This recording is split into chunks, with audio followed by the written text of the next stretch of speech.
అనగనగా ఒక రాజ్యం. ఆ రాజ్యంలో ఒక రాజు ఖజానా నిండుగా డబ్బులు ఉండేవి.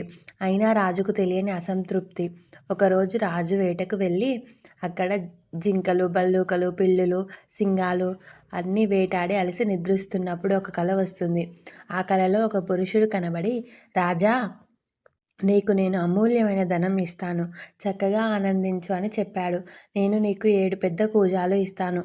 వాటిలో 6 కూజాలు నిండా ధనం, వజ్రాలు, వైడూర్యాలు, అమూల్య రత్నాలు మొదలగునవి ఉంటాయి. 7వ కూజ మాత్రం సగం నిండి ఉంటుంది. సగం ఖాళీగా ఉంటుంది. నీవు నీ దగ్గరున్న ధనంతో ఆ 7వ కూజ నింపగలిగితే మిగిలిన 7 కూజాలు, 6 కూజాలు, మొత్తం 7 కూజాలు నువ్వే అనుభవించవచ్చు అని చెప్తాడు. దానికి రాజు ఆనందాశ్చర్యాలతో మేల్కొంటాడు.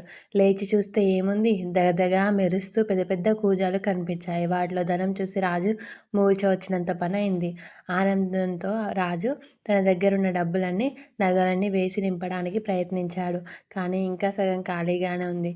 రాజ్యానికి వెళ్ళి ఒకరోజు ఆదాయం వేశాడు. ఖాళీగానే ఉంది. వారం రోజులు, సంవత్సరం అంతా తన దగ్గరున్న ఆదాయం మొత్తం ఆ కూజాలోనే వేశాడు. కానీ అయినప్పటికీ ఆ కూజా నిండలేదు. ఇక పౌరుషం పొడుచుకొచ్చి ఆవేశంతో ఖజానా మొత్తం వేయడానికి సిద్ధమైనా కానీ అది నిండలేదు. ఒక తెలివిగల మంత్రి వచ్చి, రాజు ఆవేశాన్ని చల్లార్చు రాజా, ఈ 7వ కూజ అన్నది చూసారా? అది మీ మనస్సు లాంటిది. అది ఎప్పటికీ సంతృప్తి పొందదు. మీరు కొద్దిగా తెలివిగా ఆలోచించండి అని చెప్పాడు. రాజు కూడా నిజమే కదా అనుకొని చక్కగా తృప్తి పొంది ఆవేశాన్ని అణచుకున్నాడు. ఈ స్టోరీ మీకు నచ్చినట్లయితే లైక్ చేయండి, షేర్ చేయండి, సబ్స్క్రైబ్ చేయండి.